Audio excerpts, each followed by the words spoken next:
Happy New Year! Happy New Year. Happy New Year, little turd. Welcome to the world for the next year. And you guys are probably gonna hate that. I cut it off at midnight, but it's fine. Are you feeling crabby today? It's cute. Well, good morning, guys. It is actually still morning, as you can see, for a little while longer at least. And Happy New Year. I did say it earlier, but it never hurts to repeat it. So we're going out to take Duncan to the doctor very quickly, and I completely forgot the camera, just walked out without it. Well, that kind of stunk. He had to have a strep test, he had to have a flu test. He absolutely hated both of those, but at least it's over with. They say it's an upper respiratory infection, allergies. Not gonna be fun. It means he's probably gonna have to have an allergy test at some point. They didn't say that specifically, but it'll happen. And those are no fun at all. I've had that 2 or 3 times at this point. But let's go home, we'll have some lunch. Hey, we've made it back. I'm back on the Canon camera. Now I've just gotta find a USB Type-C cable. When I sent the Asus tablet out the other day, I think I own 2 or 3 USB Type-C cables. One of them went back with the Asus tablet. So I have the one that came with the ZUK Z1, which is upstairs. And I have the USB Type-C to Type-C cable, which doesn't do me any good for transferring data because I don't have a USB Type-C port on my computer. And I've also got this Transmart USB Type-C to Type-C cable, which again, can't get anything off it on my computer. So I've got to find, I have no idea where it went. I've got the charger that came with the Nexus 5X, and I have no idea where it is. I'm gonna have to check in my bag and my backpack and everything, see if it's in there somewhere, because without that, you know, if I can move that upstairs, then I can have the actual USB normal plug to USB Type-C down here, so I can use it for charging and data transfer. Type-C is just a pain in the butt. Correction, it is a pain in the butt for now. It will not be so much of a pain in the butt once new computers start coming with Type-C ports. But littlest man is still absolutely loving this thing. He's just snoozing, and it is food time. You want me to eat in there? Food time, food time. Well, it is again later in the day. It's about 4 o'clock in the afternoon. Duncan has been feeling kind of rough all afternoon. Once we got home, his fever went back up. It was like 101, 102, about 102. So I gave him some Tylenol, and then after like 45 minutes or so, his fever hadn't really started coming down, so I gave him some Advil, and it's starting to go down a little bit now. He looks like he's feeling a bit better. Definitely looks a little less pale now, and he's sitting up, which is a good thing. Yeah. Of course, they're out. They're both just completely out. But what better way to spend a sort of a lazy afternoon, right? Christina's parents took off for just a little while. Her mom's been here with us for almost a week, and she's been here the majority of the time. So they took off for a little while to go out to stores, and her dad wanted to go out to sporting goods stores looking for, I don't know what, sporting things, guns probably. And they're gonna go just sort of here, there, and everywhere and be back in a little while. Looking around, I'm super tempted to take the Phantom 3 out and fly it, because probably see there, we're coming upon sunset time pretty quickly here, and it's looking like it's gonna be a beautiful one. Problem is, it is cold and it is windy, so if I go out there, it's gonna take probably 10 or 15 minutes, maybe not that long, but probably close to that, for the drone to actually warm up enough to take off. That's one of the sort of downsides to this. I know it's to help prepare the batteries and keep them lasting long enough and keep them from, just dying, period. But it kind of sucks that it does that. I don't know. If I'm going to keep an eye on it, and if the back is really the more important thing. The backyard is where the sun sets. So if that area starts, exploding with color, I may run out there and just go ahead and do it. I don't know. So a little while later, she just reminded me, I was having dinner. She had just had a little something for dinner.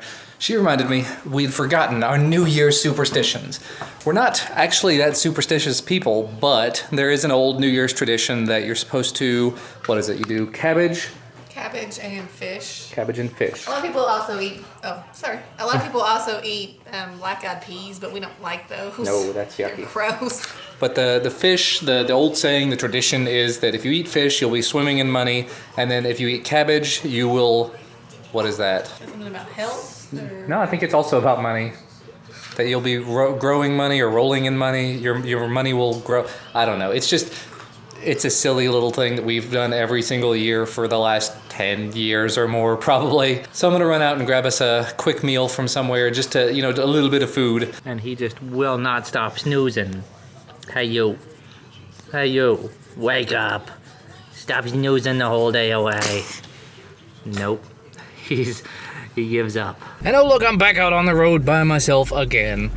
Yeah, these New Year's Day traditions, they're completely goofy, and it's something that I grew up with. It's every New Year's Day, I would go out with my family. Specifically, we would usually go to a restaurant called Captain D's, which is just terrible for you calorie-wise. And I never liked fish growing up, so they would make me eat a couple of bites of fish, and they would make me have a little bit of coleslaw because it has cabbage in it.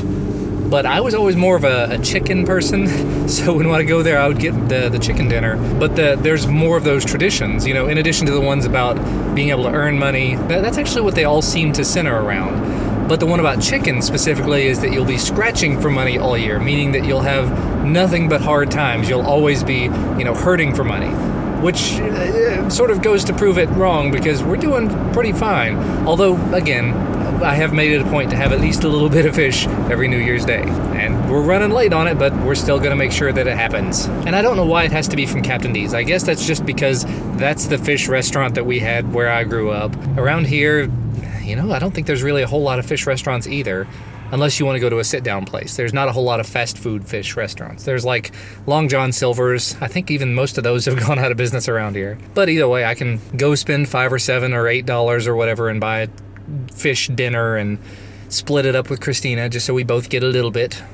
Maybe get Duncan to have a bite too, although he doesn't need any money. By the way, random thought here. After editing the footage from yesterday's video, editing in that footage from the G7 really makes me want to start using it more and more, at least when I'm around the house or when I'm going places where it's not going to matter if I'm carrying a camera. The biggest problem with it is that the built-in microphone is just not all that good. It's not bad. I haven't listened to it with headphones yet, so I'm not 100% on that one, but it doesn't sound terrible. It's just having the external mic sound so much better. It just kind of sucks that it's not an omnidirectional microphone. I guess if it were omnidirectional, it wouldn't be as useful or as good. But the footage itself, even at 1080p, 28 megabits per second footage, it was 1080p 60, 28 megabits, and it was still just beautiful footage. And that's because it's a mirrorless Micro Four Thirds camera, as opposed to being a little camcorder like this. It's gonna be a little more expensive than I thought it was gonna be, but I ordered a little something extra for myself. Captain D's makes these jalapeno popper bites. It's got little slivers of jalapeno with cheese, all blah blah. Not something that we do terribly often, and yeah, when we come here, I have to do it.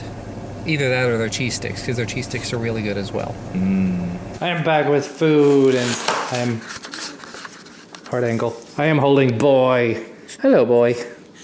He's awake. He's kind of awake. I came back and she was just beating him up.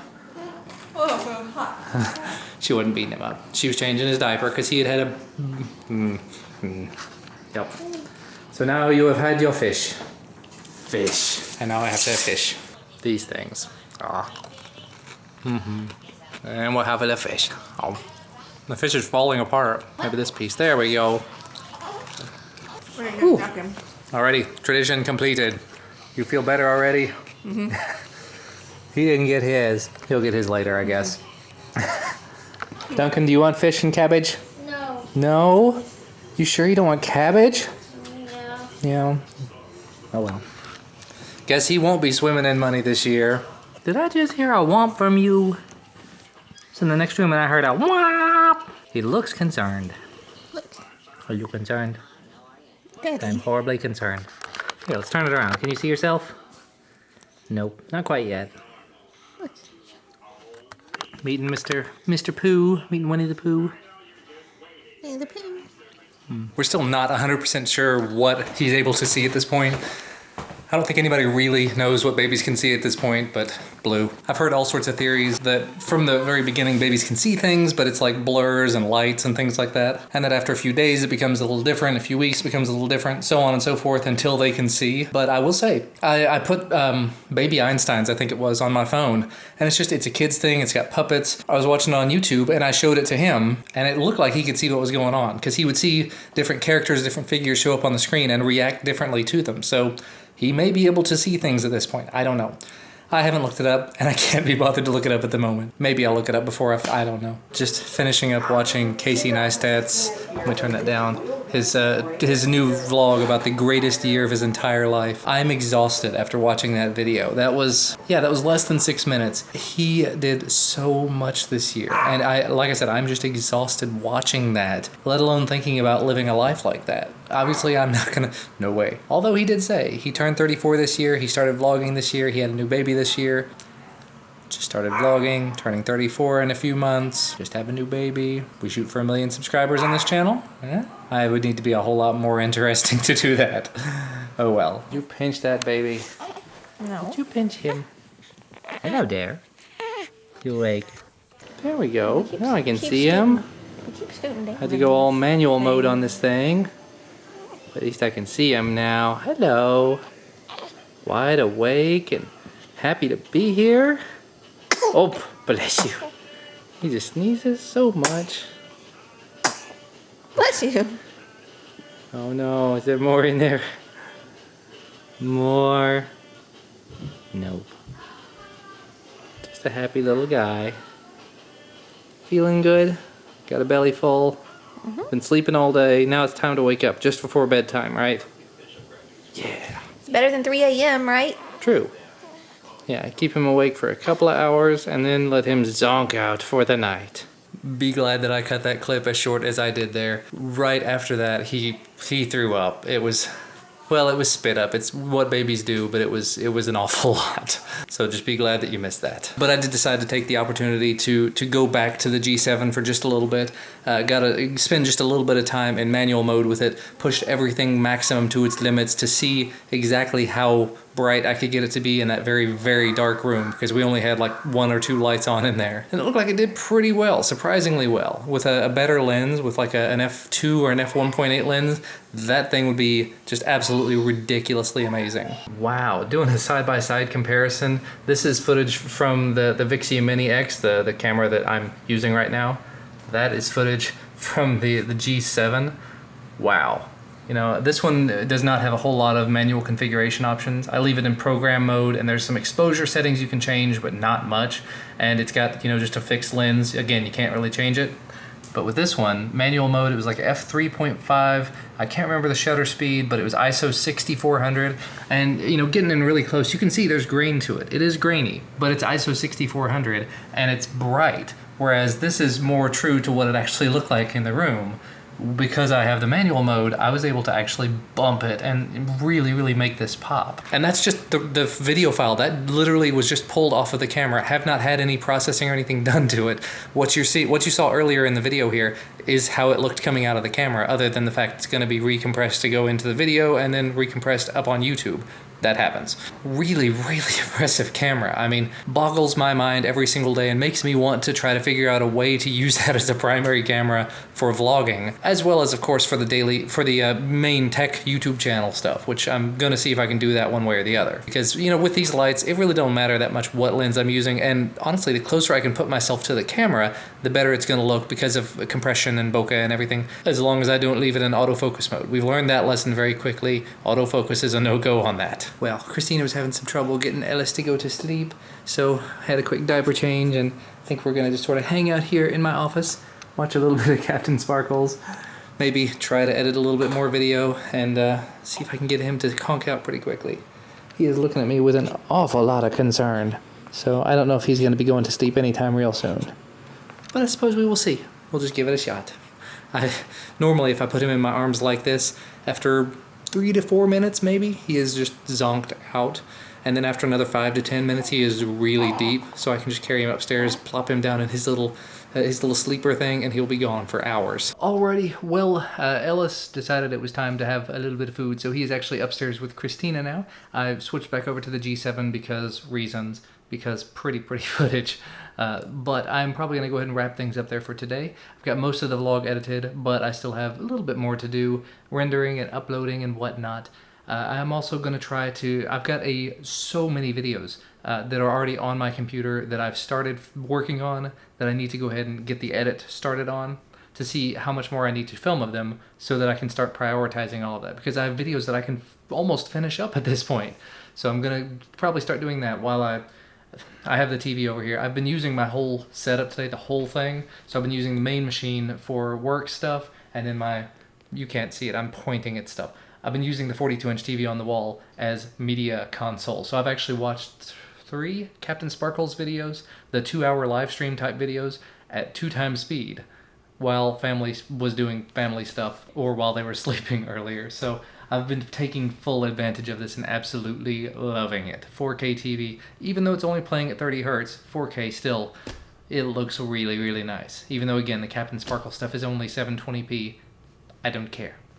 It's very nice to have right here, right next to me. So I'm going to have that playing, and I'm going to be working on video stuff and editing and everything else. Hopefully you guys enjoyed today's video as much as I did making it. Hopefully you're having a wonderful new year. Hopefully you're having a wonderful 2016 so far. I'm still coming to grips with the fact that here in a couple of days I have to go back to work. And if I can remember, I need to talk about stuff about work tomorrow, but we'll get back to that. Duncan has a basketball game tomorrow morning, assuming he is feeling well enough to go, and we'll just sort of have to see where the day takes us. Let me know down in the comment section if any of the traditions slash superstitions that I mentioned earlier, if you do any of those things, and maybe if you know any more that I didn't mention. I mean, fish, cabbage, and chicken are the 3 that I really know things about. Christina mentioned black-eyed peas, but I know peas. Ugh. Anyway, so let me know if you do any of those again. But as always, thank you guys so much for watching. Thank you for spending the day with me and my family, and we will see you again tomorrow. Bye, guys.